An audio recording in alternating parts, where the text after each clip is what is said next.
the breaker is come up before them. They have broken up and have passed through the gates and are gone out by it, and their king shall pass before them, and Yahweh at the head of them. Lift your hands. It's the breaker. The breaker. From my over 24 years of practical ministry experience, I was able to make a pattern out of the cases that I've been dealing with. These things I want to read out to us are indications that there is a spirit on assignment around your life to frustrate your life, to truncate your destiny, to blot out every strand of possibility around you, to take away beauty from you. The first indicator is what I call accident and mishap prone. Whenever you notice that you are accident or mishap prone, it's an indication of the fact that a demon has been sent on your case. Job 1:13. And there was a day when his sons and his daughters were eating and drinking wine in their eldest brother's house. And there came a messenger unto Job and said, the oxen were plowing and the asses were feeding beside them, and the Sabeans fell upon them and took them away. And yea, they have slain all the servants with the edge of the sword, and I only am escaped alone to tell thee. While he was yet speaking, there came also another and said, the fire of God is fallen from heaven and had burned up the sheep and the servants and consumed them, and I only am escaped alone to tell thee. And while he was yet speaking, there came also another and said, the Chaldeans made out 3 bands and fell upon the camels and have carried them away. Yea, they slain the servants with the edge of the sword, and I only am escaped alone to tell thee. And while he was yet speaking, there came also another and said, thy sons and thy daughters. Now let me leave that 18 there. I want to explain something with 18. Accidents, mishap. When you begin to see such patterns, it is highly suggestive of the fact that there is a demon, an intelligent personality that has been deployed to destabilize your life and to set up roadblocks against your possible achievement, attainment, fulfillment, or success. Especially when it is reoccurring, we have a strong case to say that there is a demonic person. Meanwhile, it will interest you to know that this account we just read is about Job. And those mishaps began to take place the moment the devil left the presence of God after negotiating with God to give him some allowance with Job, some latitude with Job, so that he could exploit Job and exploit his circumstance with the hope that Job will cause God to the face. So it was a competition that was taking place. God was bragging on Job, and Satan was given the liberty to test the loyalty of Job to God. And Satan was excited about it. The moment God gave him the permission, these items that we read about became the direct consequence of the devil's execution of the contract that he had with God. And the symptoms that we see are resultant effects of demonic activity. You know, I told you yesterday that even though demons are domiciled in the unseen realm, even though demons are persons without bodies, do not be confused. Demons are highly intelligent, and that's why when they speak into your thoughts, you don't even know that those thoughts are not yours. Demons are masters of masquerading. They can hide their personalities. They can hide behind the shadows. They can hide behind circumstances. They can hide behind situations. And you will blame everything, you will blame everyone except them. So in terms of being able to hide their personalities, they are masters of the game. He said, while he was yet speaking, there came also another and said, thy sons and thy daughters were eating and drinking wine in their eldest brother's house, and behold, there came a great wind from the wilderness. So whenever you see this pattern of this accident-prone pattern and mishap-prone pattern, it is suggestive of the fact that there is an intelligent entity that has been contracted to do damage around your life. And just in case you used to dwell in peace and in safety, it is suggestive. The situation is suggestive that you need to rise up and fight. Second symptom that demons are on your case is what we call the near miracle syndrome. Near miracle syndrome. Person almost got married and then something now happened. The moment it happens twice and a pattern has been created, don't go to the psychiatrists. Don't attend a class in philosophy. Look for how to expel devils. You are already in the center of a situation of warfare. Near miracle syndrome. Or you see someone that is so graced, someone that is so full of potential, but translating the potential into something worthwhile is almost an impossibility. You hit a brick wall anytime you begin to make motions for advancement. It is very highly probable that a demonic entity has been smuggled into the equation. We were in the university, and there was this guy that my friend went and brought. He was now with us, squatting with us in the room and all of that. Then we came one day and saw that he had drank, those days, I don't know whether they still sell it. There's something they used to call shaving powder those days. Shaving powder. The guy had drank shaving powder to die. So when we came, we slapped him on the back and he vomited what he drank. And he was angry with us that we did not allow him die. So when he calmed down, he began to tell us his story, that this was not the first university he has attended. He attended so place, and while he was advancing towards the end of graduating, he had a crisis. Went somewhere again, continued, was making some progress, about to finish first semester, second semester. Then they now brought him to Benue State University, and he joined us.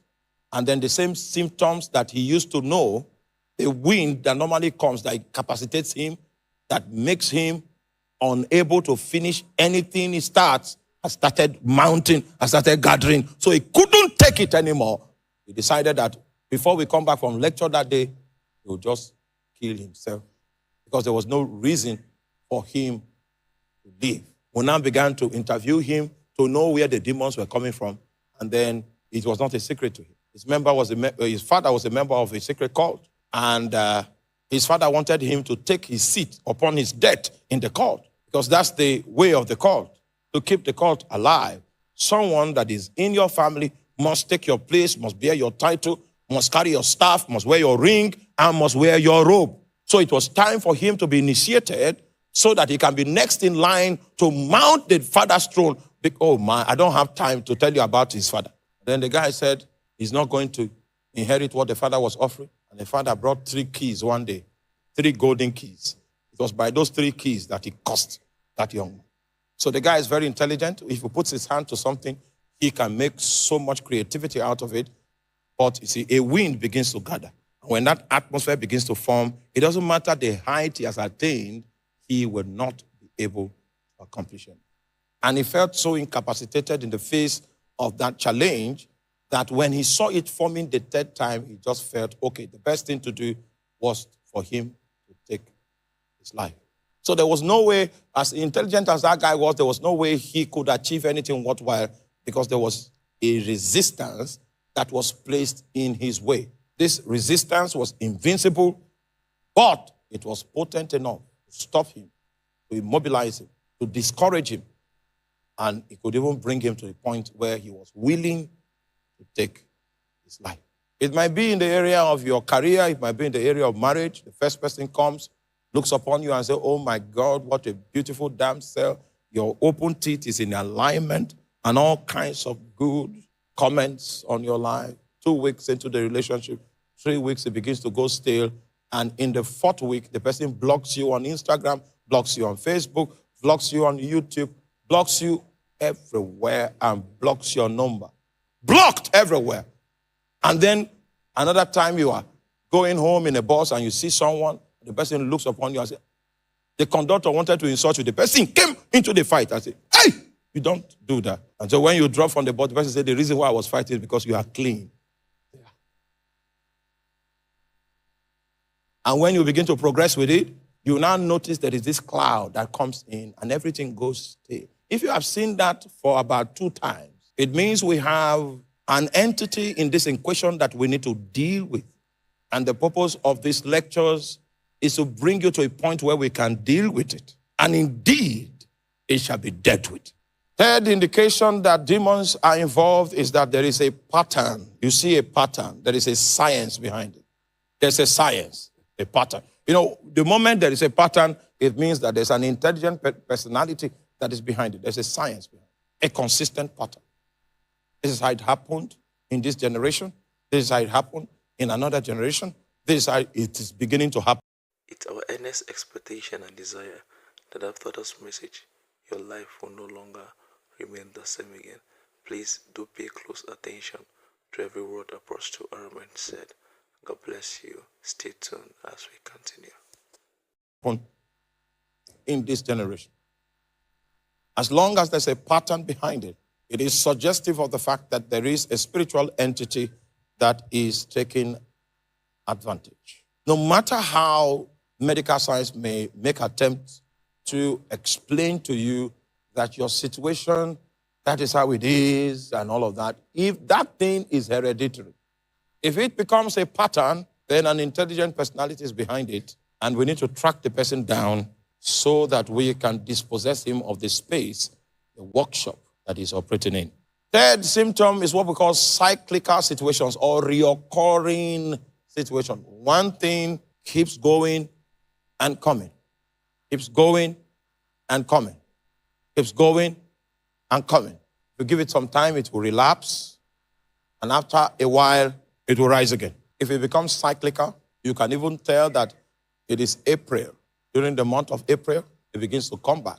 If you see that situation, then it is highly probable that there is an entity behind it that we need to discover and we need to disarm. Unnatural and prolonged poverty. It is not as if you are a lazy person. You are not a lazy person. You are a hardworking person, active person.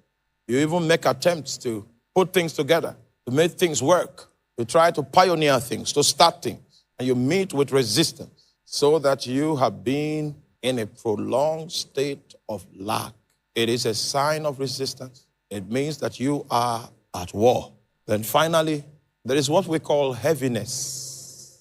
When that heaviness comes upon you, it's more than a mood swing. It cuts you off.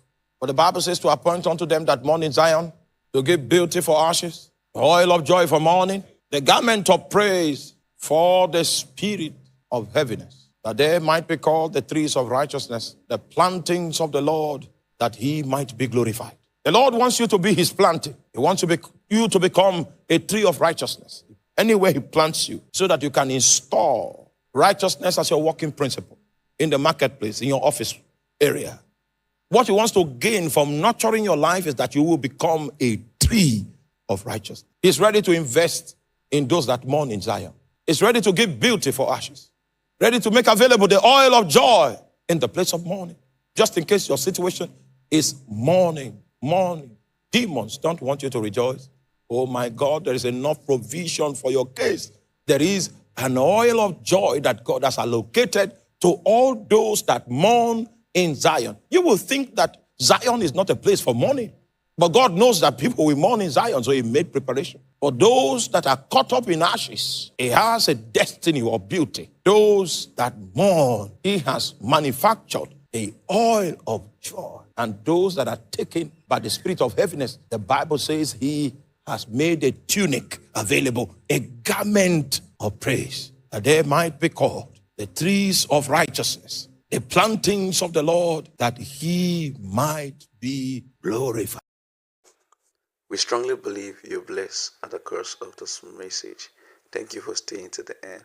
Please do it to subscribe, like, and share if you've not. God bless you. See you on our next video. We love you all.